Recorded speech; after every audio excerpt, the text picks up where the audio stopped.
Welcome back to my video class on electrode potential.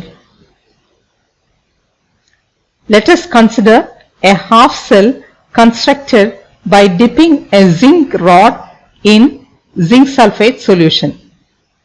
The zinc rod oxidizes to zinc ions and pass from the rod to the solution, leaving excess of electrons at the zinc rod.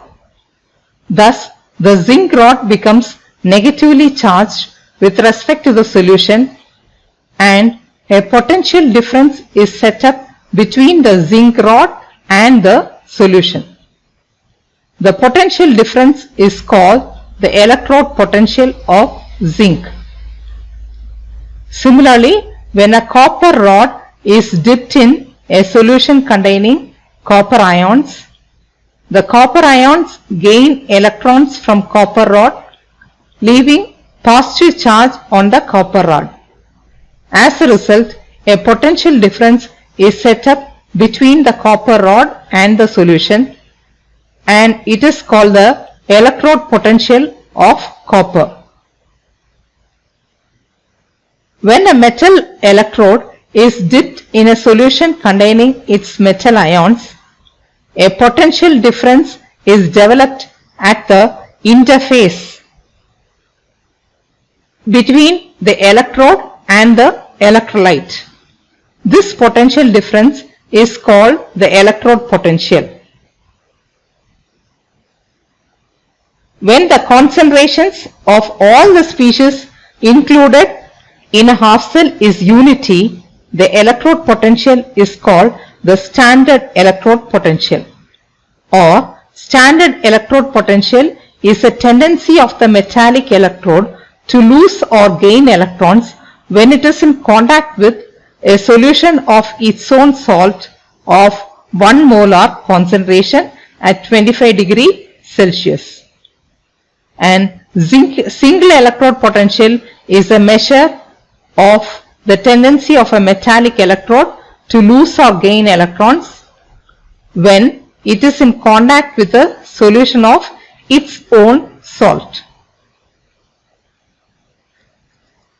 In a galvanic cell, the half cell in which oxidation takes place is called the anode, and it has a negative potential with respect to the solution.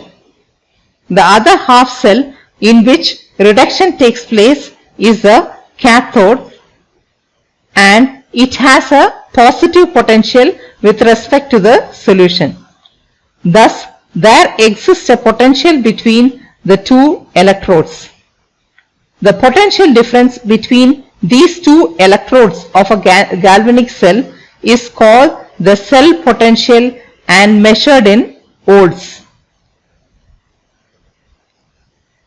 The cell potential is the difference between the electrode potentials of the cathode and the anode.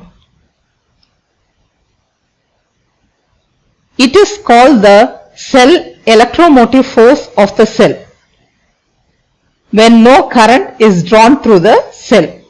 So, the EMF of the cell is given by the potential of the half cell on the right hand side, which is the cathode, minus the potential of the half cell on the left hand side, which is the anode.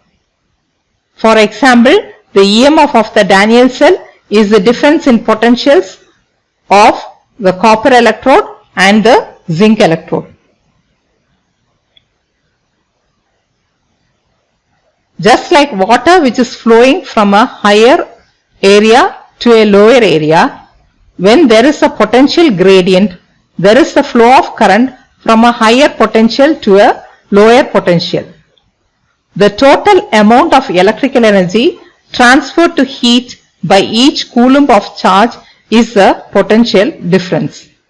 And electromotive force is the total amount of chemical energy in the battery transferred to electrical energy by each coulomb of charge.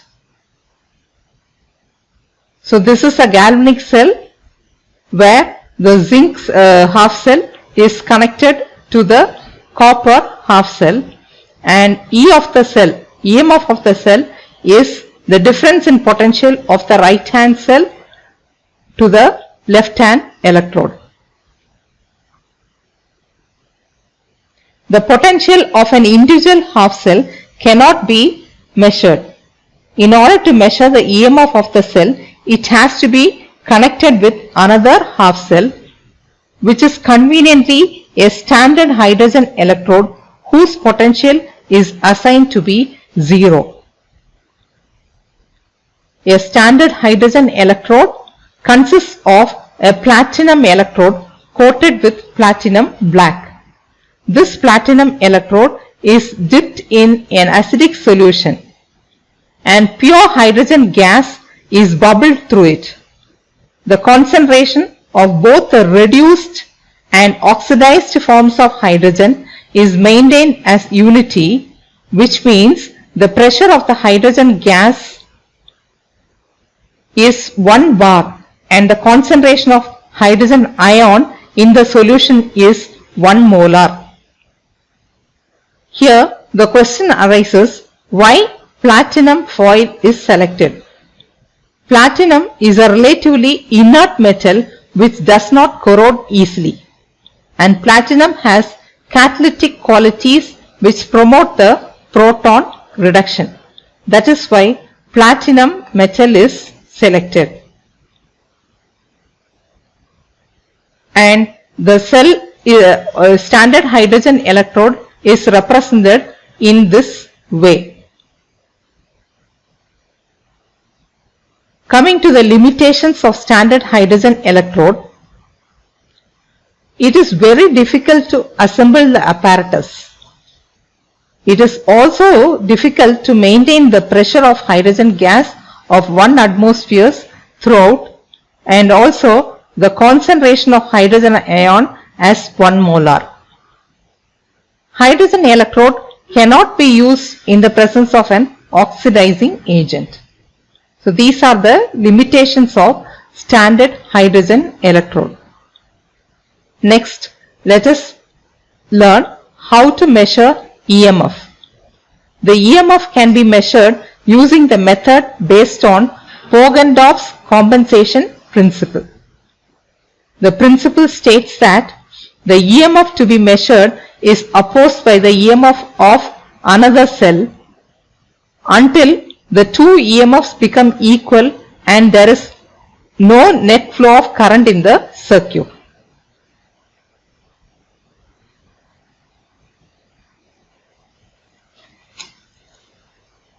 The electrical assembly used here is known as the potentiometer.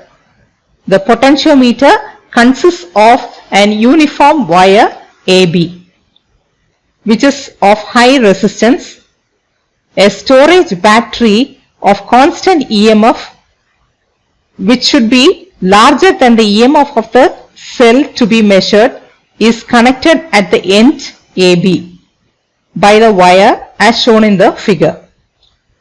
The cell X, whose EMF is to be measured, is included in the circuit, and its positive pole is connected to the point A at which the battery is connected, and then through a galvanometer to a sliding contact J. The sliding contact is moved along the wire AB till no current flows through the galvanometer. When there is zero deflection on the galvanometer, that point is noted as J1, and this distance is measured as L1. So the EMF of unknown cell EX is proportional to L1. Now the unknown cell is replaced by a standard cell S, and the EMF of the standard cell is ES. The position of the jockey is moved on the wire AB, and the point at which the galvanometer shows zero deflection is noted. Let that point be J2. Now the distance AJ2 is measured as L2. So we have two measurements, L1 and L2. So according to Poggendorf's equation ES by EX is equal to L1 by L2, and the EMF of the unknown cell EX is equal to L2 by L1 into ES. This is how EMF is measured using Poggendorf's principle. Thank you for watching. Stay tuned to watch our next video in connection with electrochemistry topics.